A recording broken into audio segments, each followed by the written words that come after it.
আচ্ছা, এই জিনিসটার মূল উদ্দেশ্য হচ্ছে আমাদের ডেভেলপমেন্টটা বোঝানোর জন্য যে অন্যান্য সময় দেখা যেত মসজিদে এসে ফজরের নামাজ পড়ার প্রতি আমাদের অনেকের সেরকম আগ্রহ ছিল না, কিন্তু ফাউন্ডেশন ট্রেনিংয়ে আসার পরে মানে নিজের লাইফের পরিবর্তন, তো এর মধ্যে স্পিরিচুয়াল পরিবর্তনটাও কিন্তু খুব বড় একটা বিষয়। যে আমরা সবাই সকালে এসে নামাজ পড়তেছি, নামাজ পড়ার পরে আমাদের হাতে ওরকম সময় থাকবে না, আমরা পিটি গ্রাউন্ডে চলে যাব।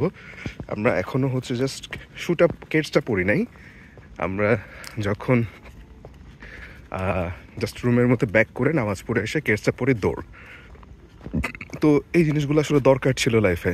তুইন ভাই, লাইফে এই জিনিসগুলো কি দরকার ছিল? অবশ্যই, যে আলহামদুলিল্লাহ। তো এই যে সামনে আমাদের মসজিদ, আমরা মসজিদ বরাবর চলে আসছি। তো মূল বিষয় এই জিনিসটাই পোর্ট্রে করা, যে আসলে মানুষের লাইফে কী ধরনের পরিবর্তন নিয়ে আসতে পারে ফাউন্ডেশন। আলহামদুলিল্লাহ, আমরা সকালে নামাজ শেষ করলাম। আমাদের ফলিং হচ্ছে 6:30টার সময়। আমাদের হাতে আর 6 মিনিট বা 7 মিনিটের মতো সময় বাকি আছে। তো আমরা নামাজ থেকে বের হয়ে এখন দৌড় মারতেছি, যে তাড়াতাড়ি করে জুতা পরেই দৌড়। তো আশা করি দেরি হবে না, দেখা যাক কি হয়। আমাদের একটা সেশন শেষ হওয়ার পরে আমরা মর্নিং টিতে যাচ্ছি, একেবারে লাইন ধরে আমরা যাচ্ছি। পেছনেও আমরা মোটামুটি লাইনের মধ্যেই আছি, এটা হচ্ছে বিষয়। এখানে আমাদেরকে অনেক রকম শিষ্টাচার মেনে চলতে হবে এবং হচ্ছে, এবং যেটি হওয়া উচিত। এবং রাস্তার ডান পাশ দিয়ে আমরা হাঁটবো। আমাদের এখানে মার্কিং করা থাকে রাস্তার মধ্যে, সেই মার্কিং ধরে ধরে আমরা হাঁটি।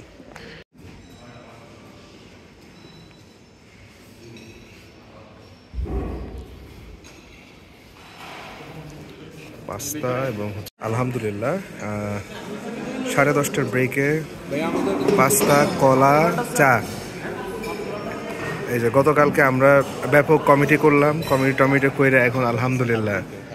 Are the rules of etiquette you are to following while eating? আমরা খাওয়ার সময় যা যা মেনটেন করি সেটা হচ্ছে টেবিল ম্যানার। এটা কি হতে পারে? সেটা হতে পারে সিটিং এটিকেট, কিভাবে বসবেন, napkin etiquette, eating etiquette, food service, soup etiquette. Soup কিন্তু খাওয়া খুব ইন্টারেস্টিং, এটারও এটিকেট আছে, আপনারা জানেন? ভিডিও দেখাবো, দেখবেন, খুব ইন্টারেস্টিং। ফুড সার্ভিস এটিকেট, খাবার যে পরিবেশন, খাবার তো কয়েকভাবে হয়। একটা হচ্ছে সেলফ সার্ভিস, একটা বুফে আছে, একটা বেয়ারা সার্ভ করে, একটা নিজেরা বসে খায়। প্রত্যেকটারই কিন্তু কিছু এটিকেট আছে। টেবিল সেটিংটা কীরকম হবে, কাটলারি ব্যবহারটা, কাঁটা চামচ, ছুরি, এগুলো ব্যবহার, passing the food, ending the meal, পুরোটাই হচ্ছে একটা এই টেবিল ম্যানের অন্তর্গত। এবং লিভিং দ্য ডাইনিং খুবই গুরুত্বপূর্ণ বিষয়, এগুলো প্রত্যেকটা জিনিস। কারণ এই আচরণ দ্বারা কিন্তু আপনার স্ট্যান্ডার্ড কে বোঝায়। মানে এখানে আপনারা যারা ক্লাসে আছেন, আমি জানি না কে কার পূর্বপুরুষ জমিদার বা নবাব ছিল, বা কার পূর্বপুরুষ কী ছিল, এটা তো বোঝা যায় না। অতএব আপনি নিজেই হচ্ছেন আপনার এখন আর কি। অতএব আপনার প্রত্যেকটা আচরণ, প্রত্যেকটা চলনে কিন্তু এই বিষয়টা ফুটে আসে। এই সিগন্যালটা হচ্ছে আনরেস্টিং পজিশন। হয়তো আপনি এটা রেখে আপনি উঠে চলে গেলেন, বেয়ারে এসে এটা দিবে না, কিন্তু যদি আপনি এইভাবে রেখে চলে যান, এসে দেখবেন আপনার খাবার প্লেট চলে গেছে। এইটা কিন্তু খুবই গুরুত্বপূর্ণ বিষয়। এখানে কিছু স্টাইল দেখানো আছে, এটা আপনারা স্ক্রিপ্টে দেখবেন, আর এটা থাকবে, আপনারা দেখতে পারবেন, আমি ভিডিওতে পরে দেখাচ্ছি। তারপর এন্ডিং এর ক্ষেত্রে পাসিংও একটা গুরুত্বপূর্ণ বিষয়। পাস করতে গেলে আমরা যেটা করতে হবে, বাম দিকের একজনকে বলতে হবে, উনি দিবে, আমি উঠে গিয়ে খাবার আনাতে, কিন্তু সম্ভব না। অনেকে দেখবেন একজনের উপর দিয়ে উঠে গিয়ে খাবার আনাতে, এটা ঠিক না। এই ব্যাপারটা এটা বলতে হবে যে আমাদের সালাদ পাস করে। তারপর দেখবেন যে খুব ফর্মাল প্রোগ্রামগুলোতে আপনার ইন্ডিকেট করে যে খাবার শেষ করা। আমি আপনাদের আরেকটা বিষয় বলি, ছোট্ট একটা বিষয়, যে আপনাদের মিটিং হচ্ছে, ধরেন শফিক সাউন্ড তো ঠিক না,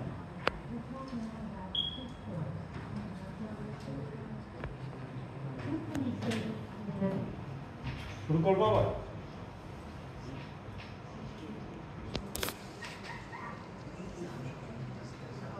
হংকং, এটাই হবে। কক দেন, দেশিটা বেশি দাম পড়বে। হ্যাঁ, দেশে বেশি দাম পড়বে। কক দেন। প্রথম ভালো খাওয়াতে চাচ্ছিলাম, সেই কক তো খাচ্ছি না, কক এখন আমরা খাই নাই ভাই, আমি যা খাচ্ছি ওগুলো ককই খাচ্ছি। আমরা ওগুলা লেয়ার খাচ্ছি। লেয়ার না, এটা হচ্ছে হলো না, ওইটা ওই যে লাল নতুন একটা বের হয়েছে। আমাদের ব্যাচের খাওয়ার জন্য চাইনিজ ভেজিটেবলের ব্যবস্থা করা হয়েছে, দেখা যাচ্ছে খুবই সুন্দর আকর্ষণীয় চাইনিজ ভেজিটেবল, আর এদিকে হচ্ছে গিয়ে সালাদ, জোস। সবচেয়ে কঠিন কাজ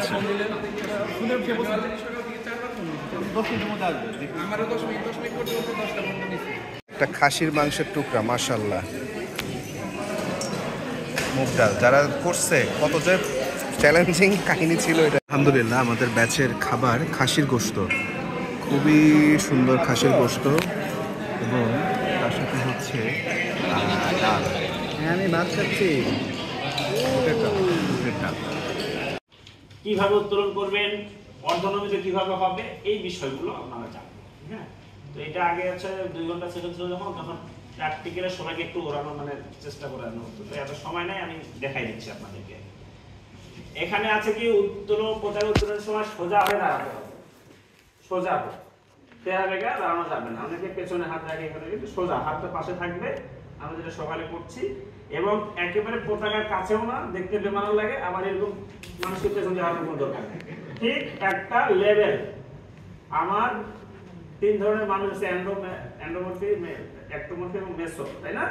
বড়, মিডিয়াম এবং ছোট। সো আমার হাইট অনুযায়ী আমাকে সেভাবে চিন্তা করতে হবে। তো এখানে যখন আমরা উত্তোলন করব, একটা সুতা একটু খেয়াল করেন, এই যেটা নিচের দিকে সুতাটা আছে, এটা হাতের এই মানে মাঝখান দিয়ে নেব, বাট 2 আঙ্গুল দিয়ে অপর যে সুতাটা টানতেছি এইটাকে সাপোর্ট দেব, এইটাকে সাপোর্ট দিতে হবে। একটু খেয়াল করেন,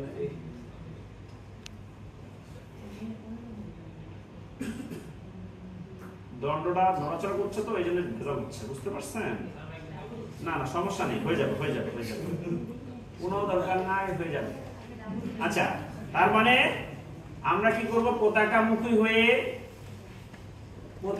হয়ে একসময় তাকানোর দরকার নাই, জাস্ট সামনে লোকজন তো থাকবে, এটা মঞ্চ। ঠিক এখানে পতাকামুখী হয়ে ধীরে ধীরে, অনেকে কি করে এক টান দিয়ে জাতীয় সঙ্গীত চলছে, আচ্ছা মানে চলার পরে কিছুক্ষণ পরে ফির আরেকটা টান দেয়, এটা না। এটা বলছে একই সাথে ধীর গতিতে জাতীয় সঙ্গীতের সাথে সাথে ধীরে ধীরে ধীরে ধীরে পতাকামুখী হয়ে এটা উত্তোলন করতে হবে। ক্লিয়ার মেসেজটা?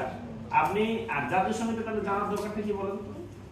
কারণ যদি জাতীয় সঙ্গীত আমার মাথায় নাই থাকে, তাহলে তো আমি হয় পতাকা উত্তোলন করে বসে থাকবো, আর নতুন পতাকা মাঝখানে থাকবে, তাড়াহুড়ো করে উত্তোলন। অনেক জায়গায় ঘটনা দেখেছি, জানা মাথার মধ্যে নাই, বুড়ো হয়ে গেছে, তখন কি করবে, তাড়াতাড়ি করে এটা উপরে ওঠাবে। আর নতুবা অনেক সময় দেখেছি আমাদের এখানে এরকম মাস্টার দেখে যে কি করে পতাকা উত্তোলন করে বসে আছে, জাতীয় সঙ্গীত চলতেই আছে। এই কাজটা করা যাবে না। আমরা আজকে জানলাম যে কি হবে, জাতীয় সঙ্গীতের সাথে সাথে, জাতীয় সঙ্গীত আমার মাথায় আছে যে কখন শেষ হবে, ঠিক ওইভাবে ধীরে ধীরে ধীরে ধীরে সুন্দর করে এই পতাকা উত্তোলন যখন শেষ হবে, হ্যাঁ, এই শেষ হয়ে গেল। আর এর সাথে কি বলছে যে আপনার যারা পোশাকধারী, আমরা তো পোশাক পরছি, পোশাকধারী হবে যারা বিভিন্ন বাহিনী হতে পারে, তারপরে আমাদের এখানকার সিকিউরিটি আছে, পোশাক কোনটা বলছি, ওর ফুল ড্রেস থাকতে হবে, দেন উইথ ক্যাপ, সাথে ক্যাপ থাকতে হবে। ক্যাপ ছাড়া কিন্তু সে এই সেলুটরত অবস্থায় থাকতে পারবে না। অবশ্যই ক্যাপ সহ তারা আছে সেলুটরত অবস্থা থাকবে, আমাদের সেলুট দিতে হবে না, আমরা কি করব, সোজা হয়ে দাঁড়াবো। ক্লিয়ার?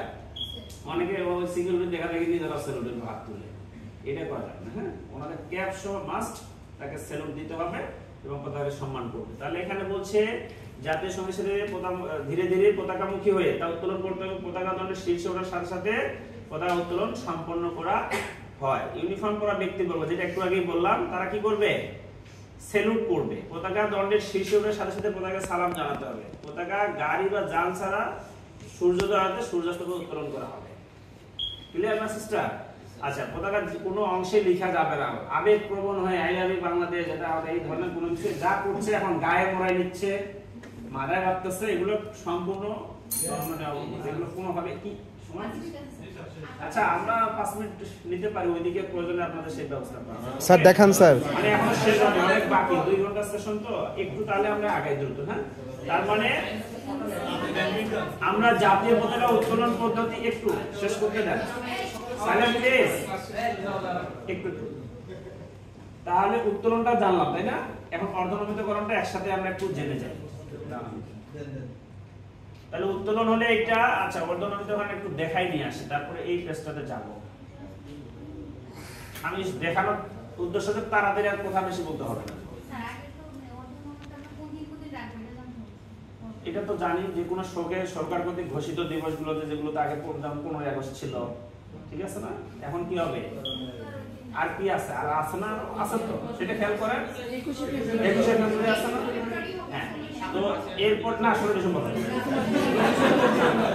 না, 26শে মার্চ 16 ডিসেম্বর হবে না, 21শে ফেব্রুয়ারি হবে। এটা না, এটার প্রতি প্র্যাকটিস নাই তো, অনেক সময় বের হয়ে আসে। যাই হোক, আর সরকার কর্তৃক কোনো দেশে যদি কেউ মারা যায়, দেখেন অনেক সময় ঘোষণা করে রাষ্ট্রীয় শোক ঘোষণা হইল। এই রিসেন্ট একটা হয়ে গেল না, কি হয়েছিল বাংলাদেশে রিসেন্ট কিছুদিন আগে একটা করেছিলাম, কি কারণে? উপদেষ্টা মারা গেল, ভুলে যায়নি। আচ্ছা এখন আসলে অর্ধনমিত, দ্রুত শেষ করি। অর্ধনমিতকরণের ক্ষেত্রে আমি বলছিলাম 16 ফিট একটা কি দণ্ড সাইজ হলে সবচেয়ে স্ট্যান্ডার্ড সাইজ। দেন আগে যেটা নিয়ম ছিল 2023 সালের আগে, 23 সালে কিছু আইন পরিবর্তন হয়েছে, যেমন এই আইনটা পরিবর্তন এসেছে, এবং এর সাথে আরো ছিল 17ই মার্চ, 7ই মার্চ ঈদে মিলাদুন্নবীতে পতাকা উত্তোলন করা যাবে, এগুলো ছিল। তো দুইটা অলরেডি বাদ, গণকেস একটাকে জায়েজ করার জন্য আর দুইটা দিয়েছে, তো সেই দুইটা বাদ, এখন একটা আসলটা থেকেই গেছে। ক্লিয়ার মেসেজটা? 17ই এবং 7ই মার্চ এগুলো এখন আর এগুলো বাতিল হয়েছে, জানেন তো? জি স্যার। করতে হবে না। আচ্ছা, আর এই আইনটাও পরিবর্তন ছিল, আগে ছিল 1 প্রস্থ নিচে দণ্ডের, এই পতাকার 1 প্রস্থ নিচে। প্রস্থ কোনটা? এই যে পতাকা যে সাইজটা, এই যে এটা প্রস্থ না, ঠিক উপর থেকে 1 প্রস্থ নিচে আসতো। হ্যাঁ, অনেকে আবার এতটুকু নামাই রাখতো, অনেকে আবার দণ্ডের মাঝখানে রাখতো। তো এই জন্য সরকার একটা একুরেট করে দিয়েছে যে এটা 4 ভাগের 1 ভাগ। যদি দণ্ডটা পুরনো হয় তাহলে কিভাবে আপনি 4 ভাগের 1 ভাগ বুঝবেন? মানে দণ্ড আগে করা ছিল, তাহলে সেক্ষেত্রে কিভাবে 4 ভাগের 1 ভাগ বুঝবেন? এটা আইডিয়া, চোখের আইডিয়া। আর যদি নতুন করে দণ্ড বসান তাহলে কি করতে হবে? ওই 4 ভাগের ওখানে একটা লাল কোনো কিছু রং দিয়ে মার্ক করতে হবে, তাহলে কি হবে? সহজ, কতটুকু নামাই নিয়ে এসে বেঁধে ফেলবেন। ক্লিয়ার? এখন আসেন, এখানে আরো কিছু কথা আছে। এই পতাকা যখন আপনি শোক দিবসে অর্ধনমিত করেছেন, বাট সূর্যাস্তের সাথে সাথে যখন নামাবেন, তখন কি ওখান থেকে নামাই ফেলবো? তখন এটা দেশ জাতির জন্য সম্মানার্থে আবার জাস্ট মাথা বন্ধ তুলে 1-2 সেকেন্ড ওয়েট করার পরে আবার ধীরে ধীরে নামাই নিয়ে আসবো। এবং নামানোর পরে যে আপনার কর্মচারী থাকবে তাকে বলবেন এটা ডান কাঁধে নিয়ে সুন্দর করে এটা খুলে ভাঁজ করে রেখে দিবেন। সহজ কথা। ক্লিয়ার? মেসেজটা বুঝতে পারছেন? তাহলে অর্ধনমিতকরণের ক্ষেত্রে কতটুকু আসবে নিচে? 4 ভাগের 1 ভাগ। 4 ভাগের 1 ভাগ। এবং বিকালে যখন এটা পতাকাকে নামাই নিয়ে আসবো, তখন আবার কোথায় যাবে? উপরে, দণ্ডের উপরে চলে যাবে। দেন তারপরে হচ্ছে আপনার ধীরে ধীরে নামাই নিয়ে আসতে হবে। ক্লিয়ার? আর জাতীয় পতাকা উত্তোলন পদ্ধতিটা জি যখন টানানো হবে অর্ধনমিত করার ক্ষেত্রে, তখনও কি কোনো উঠাই করবে? কি করে যাব? আমি তো প্রথমেই যখনই তুলি জাতীয় সঙ্গীতের সাথে সাথে উত্তোলন শেষ, কাবার ওই পর্যন্ত ডান, সেলুট যত যারা তার থাকবে সেলুট দিয়ে শেষ। এরপরে ধীরে ধীরে 4 ভাগে রাখবো, বুঝে এতটুকু নাম। ওকে, এরপরে আমরা অনেক সময় খেলার মাঠে বা যে কোনো প্রোগ্রামগুলোতে থাকে না, জাতীয় পতাকা আর অন্য পতাকা। জাতীয় পতাকা অবশ্যই মঞ্চের ডান পাশে জাতীয় পতাকা থাকবে, এটা খেয়াল করবেন। মঞ্চের ডানে, ঠিক এই মঞ্চের ডানে এবং 1 প্রস্থ উপরে অন্যান্য যত পতাকা থাকবে 1 প্রস্থ উপরে জাতীয় পতাকা থাকবে। ক্লিয়ার? এবং ডানে থাকবে। এবং কত দূরে থাকবে? 2টা ডানে। এটা একটু দাঁড়ানো, কত দূরে থাকবে? এইটা হচ্ছে এই পতাকার যে দৈর্ঘ্যটা আছে না, ঠিক দৈর্ঘ্যটা যেখানে শেষ হয়েছে ঠিক ওখানেই থাকবে। এই দৈর্ঘ্যটা যে এখানে শেষ হলো ঠিক এখানে এরকম থাকবে। এখন ধরুন অনেকগুলো প্রতিষ্ঠান আসছে, বার্ডে একটা আয়োজন হচ্ছে, 10টা প্রতিষ্ঠান আসছে, আরডি আসছে, তারপর আরো অন্যান্য প্রতিষ্ঠান আসছে। সেই ক্ষেত্রে জাতীয় পতাকা মিডিলে থাকবে, আর এই প্রতিষ্ঠানের পতাকাগুলো ডানে বামে করে 1 প্রস্থ নিচে একই লাইনে সুন্দর করে দিতে হবে। ক্লিয়ার? যদি জোর সংখ্যক হয় তাহলে এদিকে 50, এদিকে 50। আর যদি বিজোড় হয়, ধরেন 5টা 4টা হয়, বেশি সংখ্যক ডানে কম সংখ্যক বামে বামে আমরা এটা দণ্ডগুলোই করবো, ক্লিয়ার। আর এটা সবসময় মাঝখানে থাকবে, এক প্রস্থ উপরে থাকবে। আচ্ছা, এখন আসেন এখানেই কথা বলে ফেলি। দেশের পতাকা যদি হয়, এখন ইন্ডিয়া আসছে, ইন্ডিয়ার পতাকা হয়, এখন আপনি কি করবেন? ইন্ডিয়ার প্রস্থ বলা যাবে না স্যার, যত দেশে আছে সব এক লাইনে সমান। রাখতে হবে, এইটা কিন্তু ভুল করা যাবে না, ক্লিয়ার। প্রতিষ্ঠানের সাথে দেশের ভেরিয়েশন বুঝতে পারছেন? আসতেছি, এটা স্লাইডে দেখেন, আপনারা এই ভালো প্রশ্ন করছেন, গুড, বুদ্ধি আছে। আচ্ছা, তাহলে আমরা যাই এক এক করে, এটা পরের কাতে এটা আছে। একই লাইনে অন্যান্য পতাকার সাথে জাতীয় পতাকা উড়াতে জাতীয় পতাকা সবার মাঝখানে, এটা অলরেডি ডান। কোন অনুষ্ঠানে বিভিন্ন দেশে জাতীয় পতাকা উত্তোলন করতে হলে পতাকা দণ্ড একই লাইনে, এটা যেটা দেশের কথা বলছি। আচ্ছা, 3 নম্বরে একই পতাকা দণ্ডে জাতীয় পতাকার সাথে অন্য পতাকা উড়ানো যাবে না। তাহলে বিশ্বকাপের সময় কি করে আপনার ব্রাজিলের পতাকা আর্জেন্টিনার পতাকা বড় করে, আবার জাতীয় পতাকাটা একটু ছোট করে তো মাথা বেঁধে রাখে। এখনকার প্রজন্ম আরো সমস্যা, তাই না? তাহলে পুরো ফিল্ড যখন যাবে, এখানে তো হ্যাঁ, এখানে একটু দেখাই কথা, জাস্ট আচ্ছা, যখন পুরো ফিল্ড যাবে এরকম করে যায়, তাই না? সামনে এইভাবে যায়, যখন মঞ্চের দিকে, মঞ্চের কাছে আসে তখন কি করি আমরা? ডানে দেখি, তাই না? ডানে দেখ, তখন এইভাবে যায়। এই মঞ্চের সময় যেখানে পয়েন্ট হবে, এমন করা যাবে না জাতীয় পতাকা মাটি দিয়ে হেঁচড় খায়, ঠিক আছে? এই পয়েন্টে বোঝানো হয়েছে, ক্লিয়ার মেসেজ? এই পয়েন্টটাতে তাই করা হয়েছে। আচ্ছা, এরপরে আসেন, এইবার দেখেন ম্যাডামের প্রশ্ন দেখেন স্যার, বিশ্ব সংস্থা পতাকা উড্ডয়ন করতে হলে জাতীয় পতাকার বাঁ দিকে, জাতীয় পতাকা হতে কি করে? জাতীয় পতাকা কিন্তু নিচু করে, জাতীয় পতাকা আমাদের সম্মানের প্রতীক, সবার উপরে। তবে বাংলাদেশের অন্যান্য পতাকা হতে কিন্তু একটু উঁচু করে ডান দিকে উড়াতে হবে। বাংলাদেশের অন্যান্য পতাকা বলতে এটা প্রতিষ্ঠানের পতাকা, এটা থেকে একটু উঁচু করে। আবার জাতীয় পতাকা কিন্তু সম্মান রাখা হয়েছে, এটা কিন্তু উপরেই থাকবে। কত সম্মান, কিন্তু আমরা অনেকেই সম্মান জানি না এটা, তাই না? জাতীয় পতাকা গাড়ি মানে কাভারে কি বলে, ইঞ্জিন কাভারে ঢেকে দেয়, তারপরে পতাকা একদম নষ্ট হয়ে যায়, তারপর উড়াতে থাকে, এটা কখনো করা যাবে না। এই জন্য এখন আমরা যদি আসি, এই দুইটা প্রশ্ন একটু খেয়াল রাখেন। 2 নম্বরের কোশ্চেন, পতাকা উন্মোচন বলতে কি বোঝায়? জাতীয় পতাকার ভিতরে ফুলের পাপড়ি দিয়ে ভাঁজ করে, ফুলের পাপড়ি দিয়ে সুন্দর করে ভাঁজ করে পতাকা দণ্ডের শীর্ষে বেঁধে রেখে জাস্ট অতিথি করতে কি রশিটা টান দিলে কি হবে? এটা ফুলের পাপড়িগুলো নিচে পড়বে, এটা ওপেন হবে, এইটাই হচ্ছে উন্মোচন। তো আমি যখন খাতা দেখি তখন দেখি যে যখন ভাঁজ করা কথাটা থাকে, এই যে ফুলের পাপড়ি থাকে, তখন ভাবি যে না আমি তাহলে লিখছি ভালো, আর ফুলের কথাটা না থাকলে আমি বুঝে নিই, তখন একটু পড়ে দেখি যে না এটা কি ঘটনা ঘটছে, তাই না? এই জন্য ফুলের পাপড়ি অবশ্যই থাকতে হবে। দিয়ে অতিথি কর্তৃক, আপনি টান দিলে হবে না, অতিথি কর্তৃক, অতিথি যে অতিথি আসবে সেই আপনি অতিথি হতে পারেন। এইটা আপনি বিশেষ কোনো দিবসে এটা চাইলে করতে পারেন, কিন্তু কেউ করে না, এটি হচ্ছে বিষয়। সময় আসছে বলেন বিশেষ কোনো দিবসে, এটা কোনো ওইরকম নির্ধারণ করা নাই যে এই দিবসেই করতে হবে। তবে জাতীয় গুরুত্বপূর্ণ দিবসগুলোতে চাইলে আপনি অতিথি কর্তৃক এটা যদি সম্মান, আরো সম্মানার্থে বেশি সম্মান দেওয়ার খাতিরে এটা করা হয়, কেউ করে না, এটা করার সময় আছে, আইনে যেহেতু আছে একটু করে। আচ্ছা, এবার যত্ন, পতাকার যত্নের ক্ষেত্রে রং চোটা পতাকা কখনোই টেবিল মোছার কাজে অন্য কোথাও ফালাই দিলাম, এগুলো করা যাবে না। আপনার রং চোটা পতাকা উড়ানো যাবে না, একদিকে ছিঁড়ে গেছে সেইটা পতাকা উড়ানো যাবে না। এটা হচ্ছে আপনি হয় সমুদ্রে ফেলে দিবেন, সমুদ্রের পানি কখনো শুকাই যায় না, নদী বা পুকুরে ফেলানো যাবে না, শুকাই যেতে পারে। আর বেশি উঁচুতে মানে পুঁতে রাখতে পারেন, সেক্ষেত্রে 1.5 ফিট নিচে পুঁতে রাখতে পারেন। 1.5 ফিট কেন নিচে?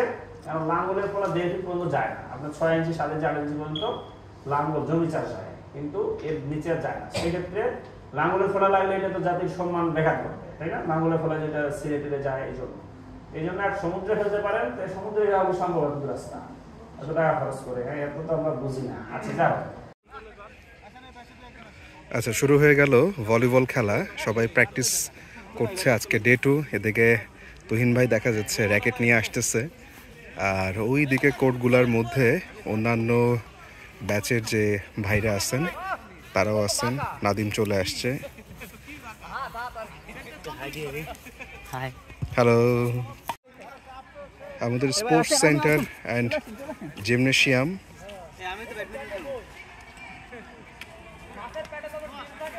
সবাই মোটামুটি সাদা রঙের ড্রেস পরে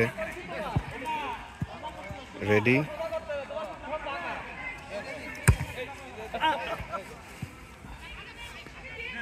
এখানে কেউই প্রফেশনাল খেলোয়াড় না, একেবারে হচ্ছে গিয়ে আমাদের ভাই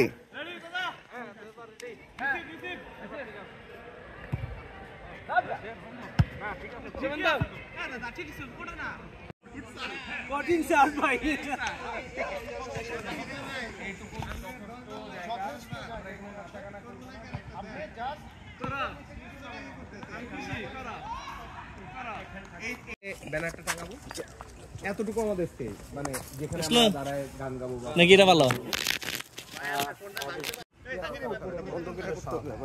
যাও তুমি যাও। দাঁড়াও আপনাদের যে ডাস্টবিন গুলো আছে মা সিয়াম ডাস্টবিন পারতো আমরা সমস্যা নেই আপনার নাম্বার দেন, আপনার নাম্বার রাখেন, ওনার যে কোনো সমস্যা আমি বলে দিচ্ছি।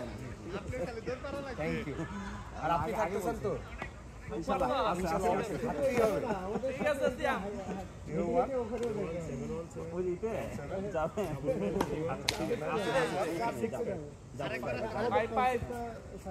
আমি ওনাদের সঙ্গে গল্প করছি অনেক সমস্যা নেই না, অনেকক্ষণ কথা হয়েছে, এটা আমি বলছিলাম। স্যাররা তো আমাদের তোমার সাত রং আচ্ছা সমস্যা নেই, স্যাররা বলতো আমাদের খেলো খেলো খেলো খেলো। আচ্ছা না এখন পশ্চিম দিকে এখন পূর্ব দিকে, কারণ যেহেতু সবাই এদিকে এতদিন যা করছে সেটা বলে ওইদিকে থাকতো চেয়ার, এদিক থাকতো কিছু এদিক থাকতো, এখানে আমরা ধরেন এই জায়গাটা আমরা আর এখানে যা করতো আপনারা ধরেন যারা পার্টিসিপেট এখানে জায়গাটাতে একটু সাইডে সাইডে তাহলে কি হতো এইদিকে আমরা সবাই একদিকে দেখছি, আর এখন হচ্ছে পেছন সাইডে পড়তেছে যেটাই মনে করেন মানে গ্যালারি বানাইতে এত সহজ না, সহজ না। মানে এদিক মুখ থাকলে আমাদের কেমন এই থাকলেই ভালো। সবই ঠিক আছে, আর ডাস্টবিন ওখানে দিকে কোর্টে যাতে কোনো ক্ষতি না হয়। ভাই এই যে এখন দিতেছি তোমার চা আর উল্লু চা আর হচ্ছে বুঝলেন না ভাই। আমরা ওই আলহামদুলিল্লাহ আমাদের রুচি ভাইয়ের হাতে তিনটা ব্যাট। রুচি ব্যাটগুলো একটু দেখান ভাই। ঠিক আছে, খুবই সুন্দর। এগুলো সব হচ্ছে টেনিসের ব্যাট। আমরা খুব মজা করে টেনিস খেলা শিখতেছি। আমাদের এখনো শেখা অনেক দূর বাকি। ওইদিকে দেখা যাচ্ছে সোহাগ ভাইয়ের হাতে একটা ব্যাট আছে। আচ্ছা, এই যে আমাদের টেনিস ব্যাট। আলহামদুলিল্লাহ সাদা ড্রেস পইরা আমরা সবাই হচ্ছে গিয়ে এখানে শিক্ষারত অবস্থায় আছি, শিখতেছি স্পোর্টস সেশনে। আমরা এর আগে কোনোদিন খেলছেন ভাই? না না, আমরা ম্যাক্সিমাম খেলা এখানে আজকে লাইফের ফার্স্ট হচ্ছে গিয়ে র‍্যাকেট ধরা, মানে আমাদের অনেকেরই লাইফের ফার্স্ট। কিন্তু খারাপ লাগতেছে না, না না, আমরা এনজয় করতেছি, বাট আমরা অনভিজ্ঞ লোক, আমরা একেবারে অনভিজ্ঞ লোক। আজকের কাহিনী হইতেছে ভাই, একটু ক্যামেরাটা ধরবেন ভাই। আচ্ছা, আজকের কাহিনী হইতেছে যে আমরা 2টা বল নিয়ে খেলা শুরু করছি। আমাদের সাথে আমরা 4 জন মিলে খেলা শুরু করছিলাম। এখন জীবনে প্রথম নামলে যা হয় আর কি, এক্সাইটমেন্টের চোটে আমরা সবাই মারিয়া শারাপোভারে হচ্ছে কপি করা শুরু করছি। এমনই কপি করা করছি, বল সব হারায় ফেলাইছি। হচ্ছে গিয়ে বড় বিষয়। এখন কেমনে ইনস্ট্রাক্টর স্যারে কি বলবো না বলবো চিন্তা করতেছে যে স্যার মাফ করে দেন, বল এখানে আছে, এখন খুঁজে পাইতেছি না। এই হইল বিষয়। ভিডিওটা দেখার জন্য আপনাদের সবাইকে অনেক ধন্যবাদ। Thank you. আসসালামু আলাইকুম।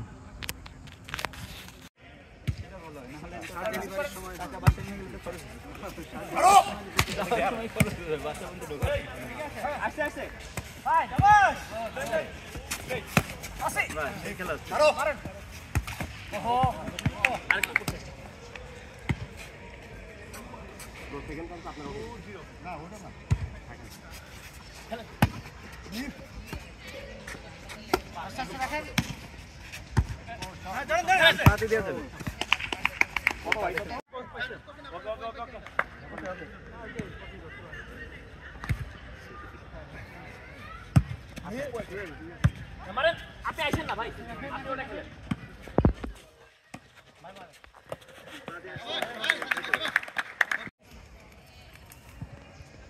ওকে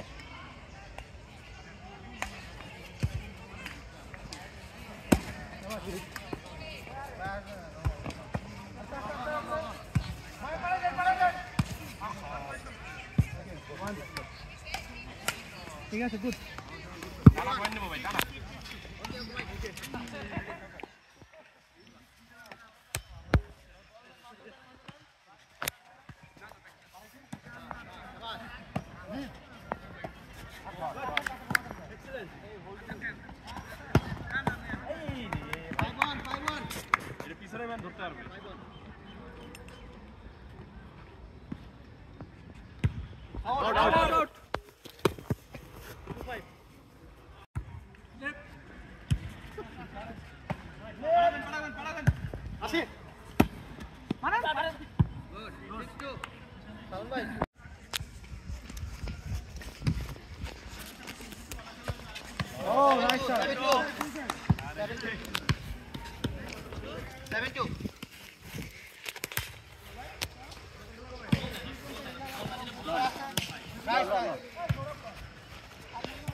আমরা সবাই কুমিল্লা ভার্সিটিতে ঘুরতে আসছি।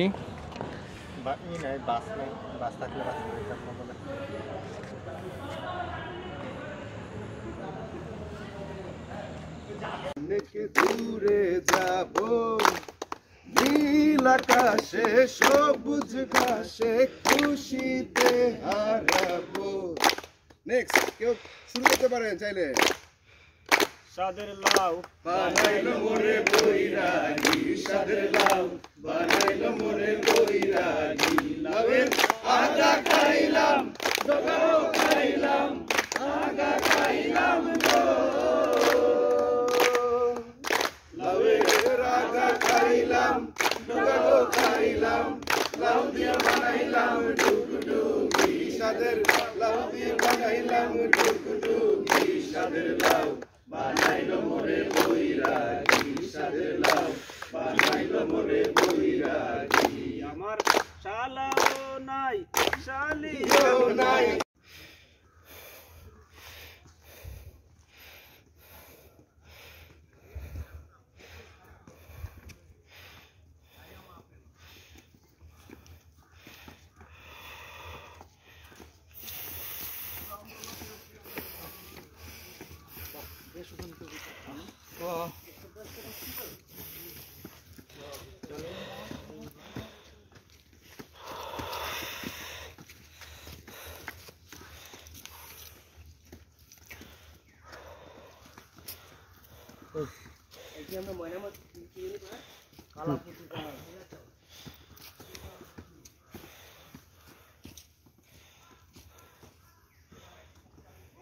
এই পর্যন্ত আমরা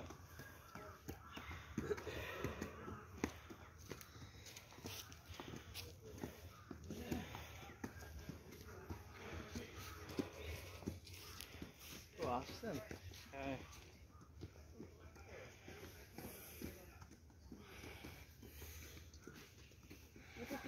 এটাই পাহাড় চলে আসতে